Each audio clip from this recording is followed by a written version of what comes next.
유다서와 요한계시록 개관 강의 진행하도록 하겠습니다.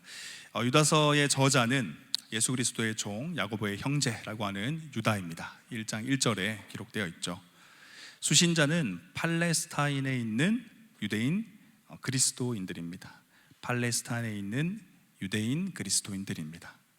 그 당시 배경은 우리가 지난주에 읽었던 요한일서와 비슷합니다. 요한일서 배경과 유사하고, 그 당시 배경이 이제 초기 영지주의자들, 이런 이단이 많았던 시기였어요. 초기 영지주의 이단들이.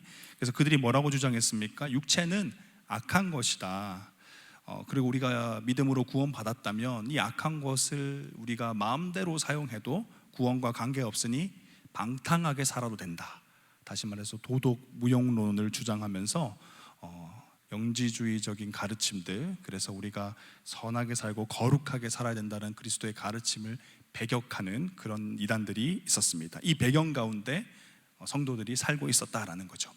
그래서 기록 목적은 무엇이냐 봤더니 1장 3절입니다. 사랑하는 자들아, 우리가 일반으로 받은 구원에 관하여 내가 너에게 편지하려는 생각이 간절한 자에 성도에게 단번에 주신 믿음의 도를 위하여 힘써 싸우라는 편지로 너희를 권하여야 할 필요를 느꼈노니, 성도에게 단번에 주신 믿음의 도를 위하여, 믿음의 그 길을 너희들이 끝까지 지켜내라고 힘써 싸우라고 권하기 위해서 지금 유다서를 썼다라는 겁니다. 그래서 이단들을 어떻게 대해야 되는지, 이단을 향해 경고하고 강한 정죄의 메시지를 던지기 위해서 쓰여져 있습니다.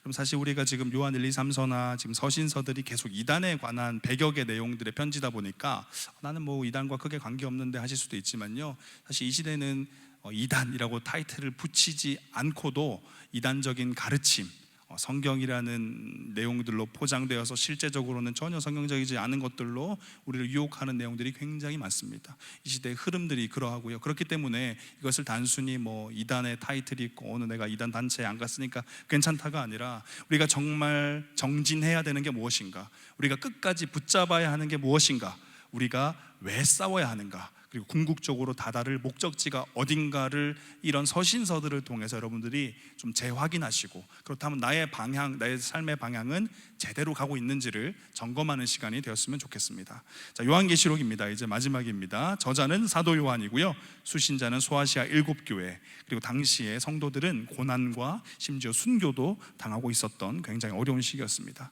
특징은 뭐냐면 예수 그리스도의 계시다, 신약의 마지막 책이자 신구약 성경 속의 예언의 성취가 담긴 책이라고 할 수 있죠. 또 다른 특징 하나는 상징적인 표현들이 굉장히 많습니다. 그래서 우리가 머릿속으로 상상하기도 또 이해하기도 굉장히 어려운 책이라고 볼 수 있죠. 그리고 또 다른 특징 하나는 이분법적인 관점입니다. 그러니까 둘로 나눠져 있어요. 항상 비교를 해요, 두 그룹으로. 그래서 이분법적인 관점이 특징인데, 어떻게 나누냐, 하나님께 속한 자, 그리고 용과 짐승에 속한 자, 이 사단에 속한 자라는 거죠. 또 하늘에 거하는 자와 땅에 거하는 자, 어린 양 신부 새 예루살렘과 음녀 바벨론, 이런 식으로 계속 비교를 합니다. 그 이유는 이제 뒤에 나올 텐데요, 뒷면을 보시면 이제 주제입니다. 믿지 않는 자들에게 다가올 심판에 대해서 경고하는 거죠. 믿지 않는 자들에게는 심판에 대한 경고고요, 믿는 자들에게는 거룩한 삶을 포기하지 말고 그 길이 맞으니까 끝까지 살아갈 것을, 고수할 것을 격려하는 겁니다. 요한계시록은 당시 고난과 순교, 어려움 가운데 있던 성도들에게 예수님께서 죽음으로 악을 이기신 것을 강조하죠.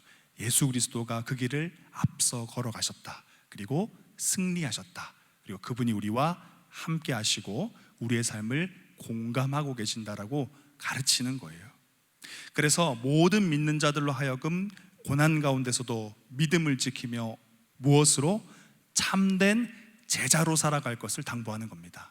어중이 떠중이가 아니라 참된 제자, 누가 보아도 스승이 예수구나를 깨달을 수 있는 참된 스승을 따르는 참된 제자로 살 것을 당부하는 거죠. 그래서 특히 앞서 얘기 드렸던 이분법적인 관점을 통해서 짐승을 따르는 자, 예수를 따르는 자의 최후 모습들이 요한계시록에 적나라하게 나옵니다. 마지막에 그들이 어떻게 확정적인 판결을 받는지가 막 나오죠.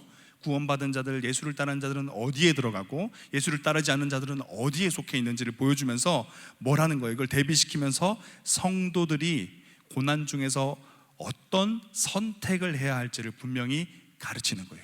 회색지대는 없다라는 겁니다. 그리고 그 모든 선택 안에는 그 끝이 확실하게 정해져 있다. 그러니 너희들은 어떤 선택을 하겠느냐라고 가르치는 겁니다. 그리고 두 번째 주제는 예수님의 재림은 그의 백성들과 영원히 함께하기 위함이다. 주님이 다시 오시는 이유는 우리와 함께하기 위함이라는 거예요. 영원한 하나님 나라를 완성시켜서 우리 모두를 그 나라에 데리고 가시는 거죠. 그래서 그분과 함께하는 것.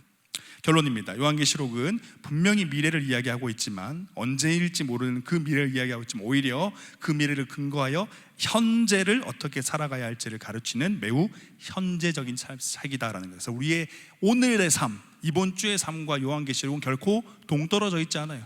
회사에서, 가정에서 종말을 내가 기억하고 있다면, 주님이 다시 오시고 그 시기에 그때가 되면 하나님께서 반드시 심판하신다는 것을 내가 믿고 기억하고 배웠다면, 오늘 하루를 나는 무엇으로 살 것인가, 내 인생이 무엇을 가치를 두고 살 것인가를 고민하게 만든다는 거죠.